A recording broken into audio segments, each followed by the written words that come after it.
Assalamualaikum warahmatullahi wabarakatuh. Salam sejahtera untuk kita semua. Saya harap pada pertemuan malam hari ini teman-teman dalam keadaan sehat walafiat. Oke, di pertemuan ke-6 ini kita akan membahas mengenai uang dan bank. Jadi, kita pada zaman dahulu kita memiliki alat tukar menukar, yaitu dalam bentuk barter. Semua orang menukar barang tanpa melihat apakah barang itu memiliki nilai yang sama. Kemudian, barter ini lama-kelamaan menimbulkan beberapa masalah, yaitu diantaranya barter memerlukan kehendak ganda yang selaras atau double coincidence of wants. Kemudian ada penentuan harga yang sukar dilakukan. Kenapa penentuan harga sukar dilakukan? Karena pada saat itu ketika kita menjual, kita ingin menukarkan misalkan hewan ternak berupa kambing dengan 1 kilogram atau 1 karung beras, ini nilainya tidak akan sama. Sehingga membuat penentuan harganya ini dikatakan sukar karena mungkin harganya sebenarnya ini nilainya yang mereka anggap tidak sama. Kemudian barter membatasi pilihan pembeli. Ketika orang ingin menukarkan misalkan tadi seekor kambing dengan satu karung beras, maka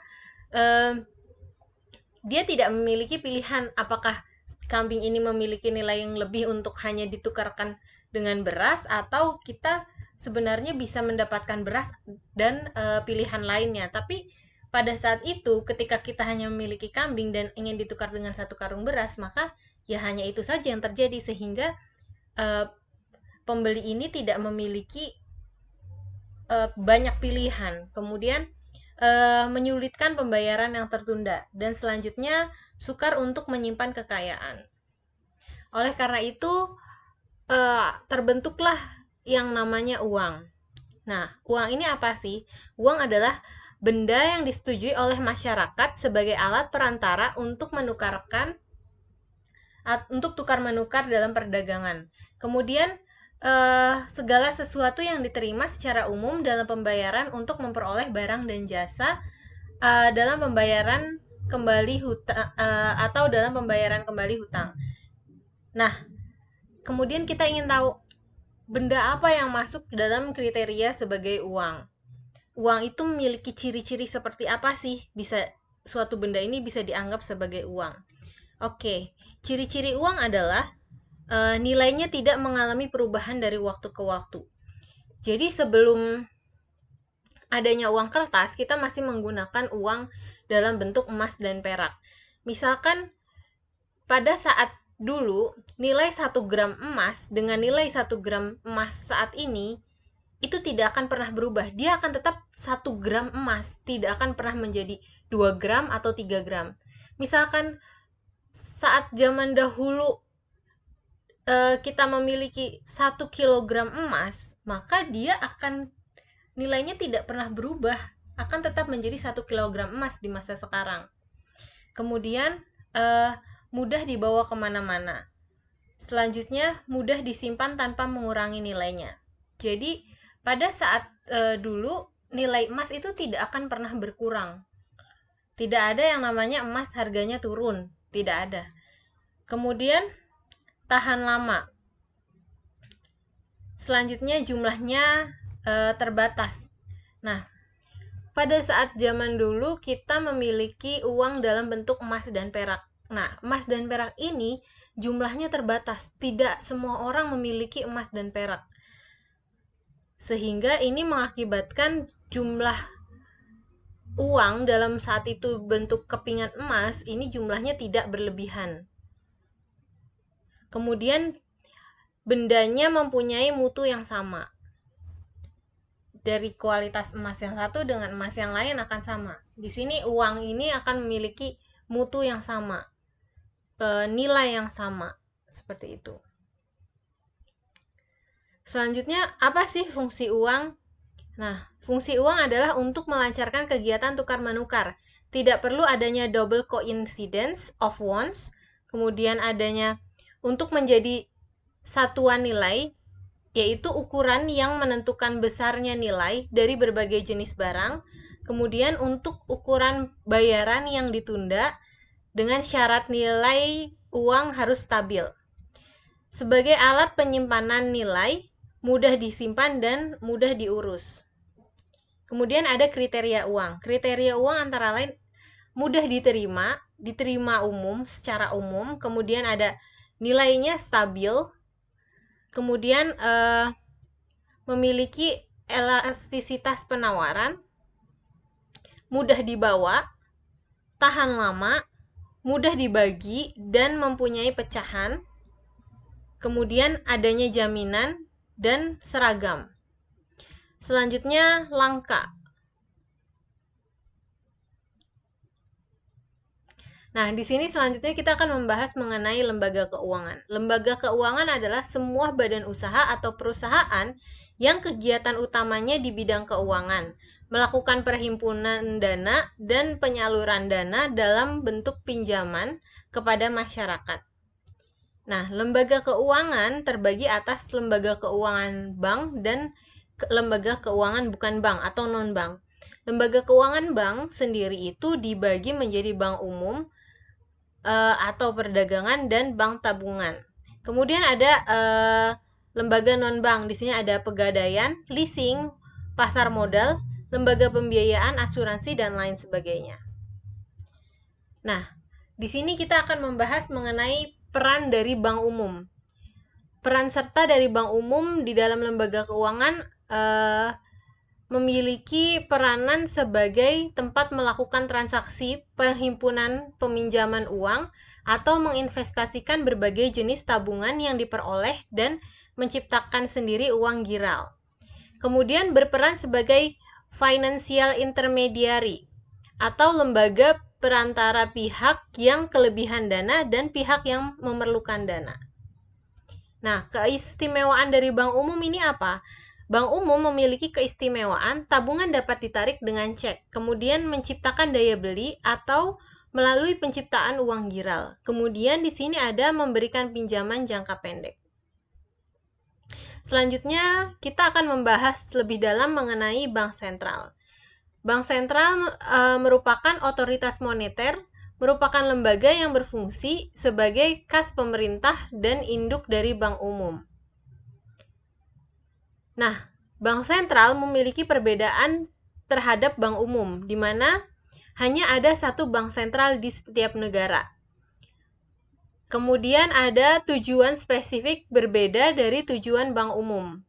Kemudian bank umum ada yang dimiliki oleh pemerintah dan swasta, sedangkan bank sentral hanya milik pemerintah. Kemudian bank sentral dapat mencetak uang kertas dan logam. Bank umum mencetak uang giral. Nah, fungsi utama bank sentral adalah bertindak sebagai bank kepada pemerintah, mengurus pengeluaran dan pendapatan pemerintah. Selanjutnya bertindak sebagai bank kepada bank umum. Di sini dia bersifat leader of last resort, di mana dia merupakan sumber pinjaman terakhir dari bank umum. Selanjutnya mengatur dan mengawasi bank umum seperti perizinan pendirian, kemudian laporan bank umum, mengawasi lembaga keuangan lain. Kemudian menetapkan dan melaksanakan kebijakan moneter seperti menghitung laju inflasi, menetapkan kebijakan nilai tukar, menentukan cara cadangan devisa dalam rangka menjaga keseimbangan perdagangan luar negeri. Di sini kenapa bank sentral memiliki kebijakan moneter? Karena bank sentral ini bersifat monopoli, karena hanya ada satu bank sentral, sedangkan banyak bank lain atau lembaga keuangan lain ini membutuhkan bank sentral.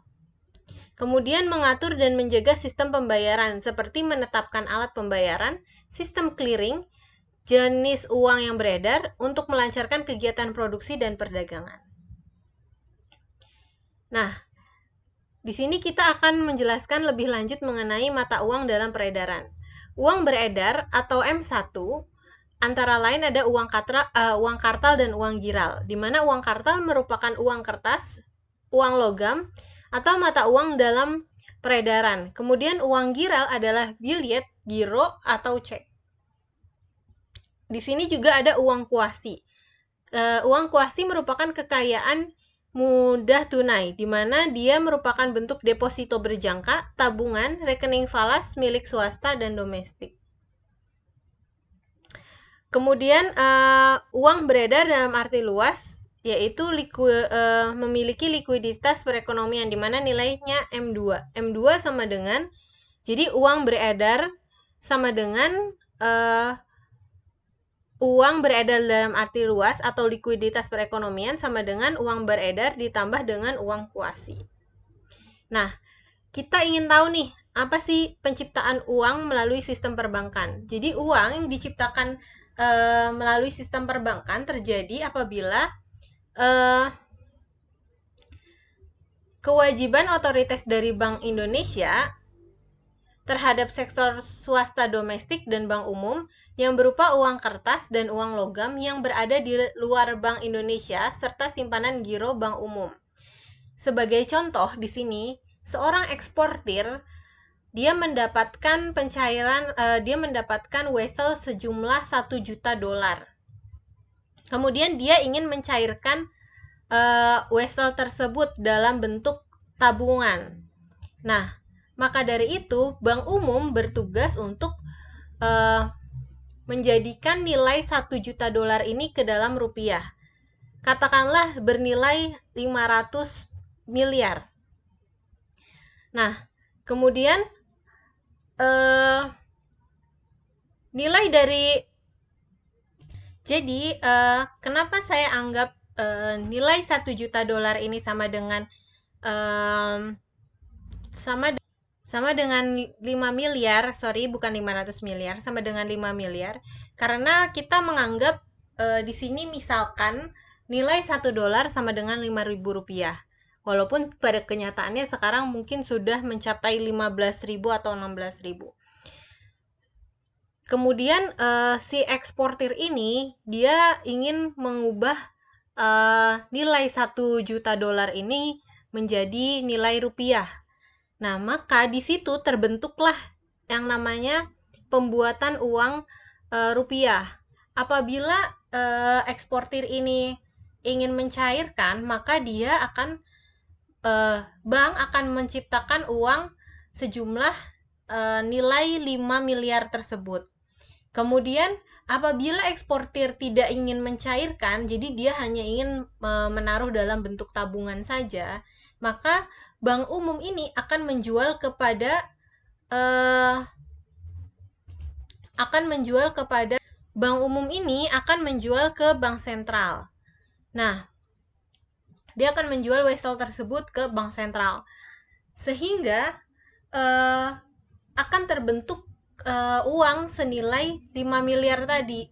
Nah, karena adanya bentukan uang tersebut, akhirnya terciptalah uang di sistem perbankan. Jadi awalnya kita diawali dari seseorang yang mendapatkan uang sejumlah 1 juta dolar, kemudian dia ingin mencairkan, kemudian uang 1 juta dolar ini akan diubah menjadi dikurskan ke nilai rupiah.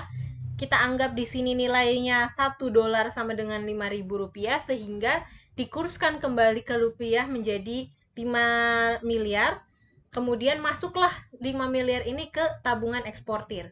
Apakah si eksportir ini ingin mencairkan atau tidak? Bank umum tetap dapat menjual nilai 1 juta dolar ini ke bank sentral. Kemudian wesel yang berjumlah 1 juta dolar ini oleh bank sentral dikurskan menjadi sejumlah 5 miliar tersebut, sehingga terbentuklah ada uang sejumlah 5 miliar di peredaran. Seperti itu. Nah, kemudian di sini pembentukan uang dari bank umum. Nah, jadi bank umum memiliki deposit sebesar 1.000 dolar, di mana 100 dolarnya akan digunakan untuk disimpan oleh bank umum sendiri.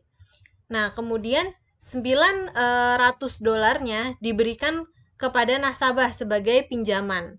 Nah, dari pinjaman ini digunakan oleh nasabah uangnya, kemudian digunakan untuk misalkan membeli sebuah sepeda atau membeli barang keperluan ke sebuah perusahaan. Nah, nanti perusahaan ini akan menabung. Perusahaan ini akan mendepositokan uangnya ke bank umum kedua. Nah, dari bank umum ini, kemudian dia memiliki deposito sejumlah $900 dari deposito yang diberikan oleh perusahaan yang memberikan uang, yang menabungkan, menyimpankan uangnya ke bank. Nah, dari 900 ini, akhirnya bank memiliki simpanan sejumlah $90. Nah, sisanya sejumlah $810 diberikan lagi, dipinjamkan kepada nasabah lagi di sini. Kemudian nasabah ini menggunakan uangnya. Kemudian nasabah ini menggunakan uangnya ke sebuah perusahaan. Kemudian perusahaan ini mendepositokan kembali uangnya ke bank, menabung dalam bentuk tabungan ke bank. Akhirnya bank memiliki deposito sejumlah 800 dan digunakan untuk simpanan sejumlah $81 dan diberikan lagi untuk pinjaman. Begitu seterusnya hingga simpanan bank ini habis. Nah, di sini proses penciptaan uang seperti di atas akan terus-menerus berlangsung hingga kelebihan cadangan tidak ada lagi. Jadi kelebihan cadangan ini adalah si vault ini, vault. Ini merupakan kelebihan cadangan. Ini harus nantinya pada akhirnya akan habis. Nah, nilai tersebut dapat dihitung dengan menggunakan persamaan D sama dengan S per R aksen, di mana D merupakan jumlah seluruh nilai uang giral atau tabungan giral atau cadangan kelebihan jumlah cadangan yang akan terwujud dalam proses penciptaan uang. Kemudian S merupakan uang giral atau tabungan atau cadangan kelebihan cadangan yang mula-mula diciptakan. Kemudian R merupakan bagian persentase tabungan giral yang tercipta yang harus tetap ditahan dalam bank sebagai cadangan.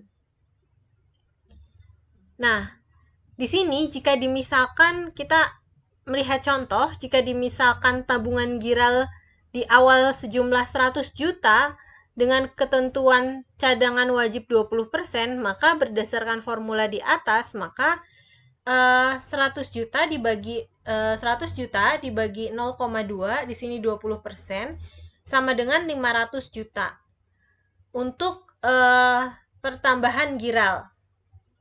Di sini untuk tabungan giral. Dan nilai akhirnya sejumlah 500 juta rupiah. Kemudian pertambahan cadangan sejumlah 20 juta dibagi dengan 0,2% sehingga menghasilkan 100 juta. Di sini cadangannya 20 juta. Sehingga menghasilkan dari perhitungan tersebut menghasilkan sejumlah 100 juta. Dan pertambahan pinjaman sejumlah 80 juta dibagi dengan 0,2 atau 20%. Sehingga menghasilkan 400 juta. Di sini 400 juta. Jadi, cara perhitungannya seperti itu.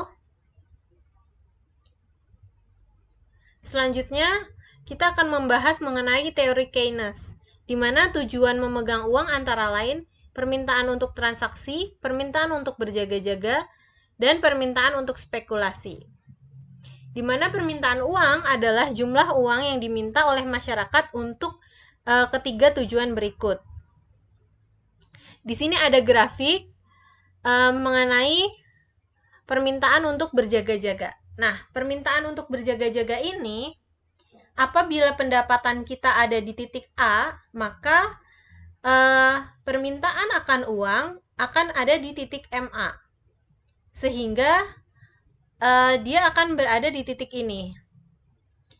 Ketika pendapatan kita naik, maka permintaan akan uang pun juga akan meningkat, sehingga akan membentuk grafik seperti ini. Grafik permintaannya akan menaik. Berbeda dengan permintaan untuk spekulasi, di sini kita akan melihat dari perbandingan permintaan terhadap uang dengan penawaran terhadap uang dengan tingkat suku bunga. Ketika tingkat suku bunga pada titik R0 atau ketika tingkat suku bunga tinggi, maka penawaran akan uang atau permintaan uang ini akan rendah, yaitu di M0.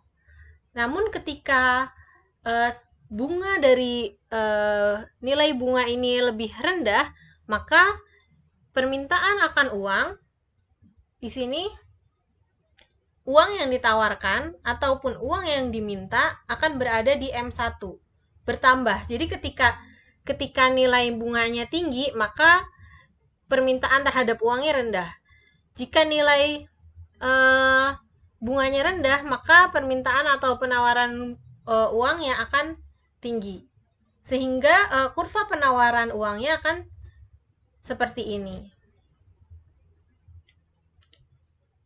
Nah, di sini ada permintaan dan penawaran uang. Ketika bunga berada pada R0, maka uang yang ditawarkan berada pada MS0. Dan di sini E0 merupakan titik pertemuan antara titik keseimbangan antara permintaan dan penawaran uang. Selanjutnya ketika bunga ini turun menjadi R1, maka keseimbangan antara permintaan dan penawaran uang akan berada di E1. Seperti itu. Kemudian efek perubahan penawaran uang terhadap tingkat harga, di mana memiliki tahap atau mekanisme transmisi seperti 1. Perubahan penawaran uang akan menimbulkan perubahan suku bunga. Perubahan suku bunga akan merubah investasi. Kemudian ada perubahan investasi akan merubah pengeluaran dan menyebabkan perubahan pada pendapatan nasional. Nah, bisa kita lihat di sini, kita sudah membahas mengenai permintaan dan penawaran uang yang dihadapkan dengan tingkat suku bunga, di mana ketika suku bunga pada R0, maka permintaan dan penawarannya berada di titik ini. Kemudian ketika di M0, ketika suku bunganya berada pada R1, maka permintaan penawaran terhadap uang ada di M1. Di sini titik keseimbangan yang terjadi antara nilai penawaran dan permintaan uang. Kemudian di sini ada ketika suku bunga berada di R0, maka investasi akan berada di L0, akan berada di I0. Kemudian ketika suku bunga ini berada pada R1, maka permintaan terhadap investasi akan meningkat. Jadi seperti yang saya jelaskan di minggu lalu mengenai investasi, di mana ketika suku bunga ini turun, maka harga saham akan turun. Ketika harga saham akan turun, maka orang akan berbondong-bondong membeli saham untuk investasi. Nah, ketika harga saham ini naik, ketika bunga saham ini naik, maka orang akan berkurang dalam membeli saham. Selanjutnya, mengenai pendapatan dan belanja negara. Apabila perbelanjaan negara meningkat, mengalami peningkatan, maka di sini pendapatan pun akan mengalami peningkatan, sehingga akan menggeser pendapatan dari Y0 ke Y1. Nah, di sini adalah tingkat titik keseimbangan antara pendapatan dengan permintaan akan sama dengan pengeluaran yang direncanakan. Jadi, ketika pendapatan kita meningkat atau pengeluaran aktual, ketika pendapatan dan pengeluaran aktual kita adalah sama, maka di sini bertemulah titik keseimbangan antara pendapatan dengan pengeluaran yang direncanakan akibat meningkatnya perbelanjaan negara. Selanjutnya ada perangkap likuiditas. Perangkap likuiditas adalah suatu keadaan di mana suku bunga dalam perekonomian mencapai tingkat yang sangat rendah dan menyebabkan permintaan uang untuk tujuan spekulasi menjadi elastis sempurna.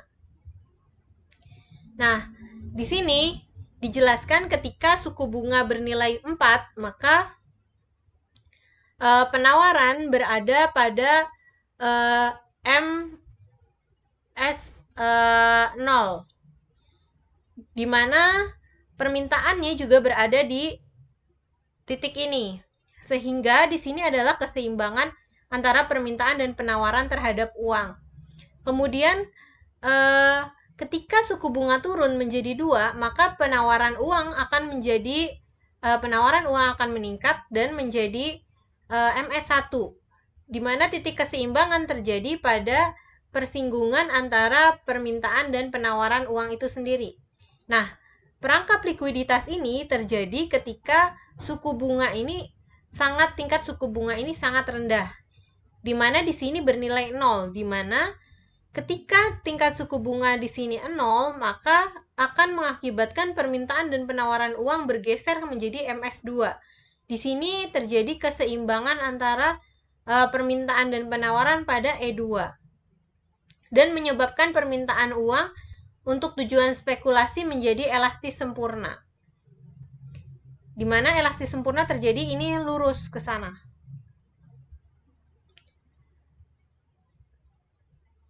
Selanjutnya, ada kebijakan moneter dan kegiatan ekonomi, di mana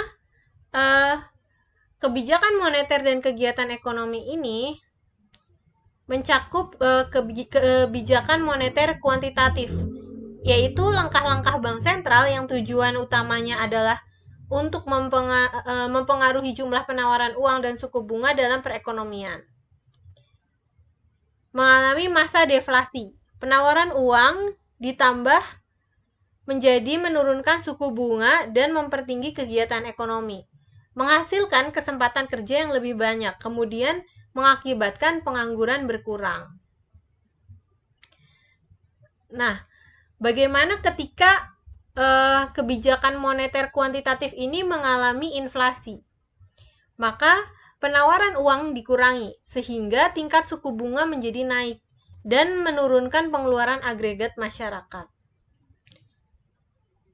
Ini terdiri dari operasi pasar terbuka, di mana terjadi jual beli surat berharga. Selanjutnya ada mengubah suku bunga dan suku diskonto. Kemudian mengubah tingkat cadangan minimum.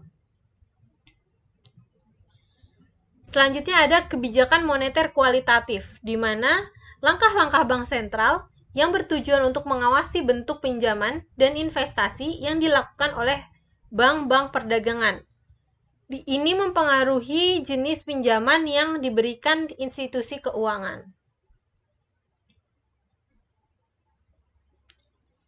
Kebijakan moneter kualitatif terdiri dari pengawasan pinjaman, di mana di sini akan mengarahkan pinjaman dengan suku bunga rendah, mendorong pemberian kredit UMKM, persyaratan kredit ringan, pinjaman komersial, pinjaman untuk pembelian saham. Kemudian ada pembujukan moral.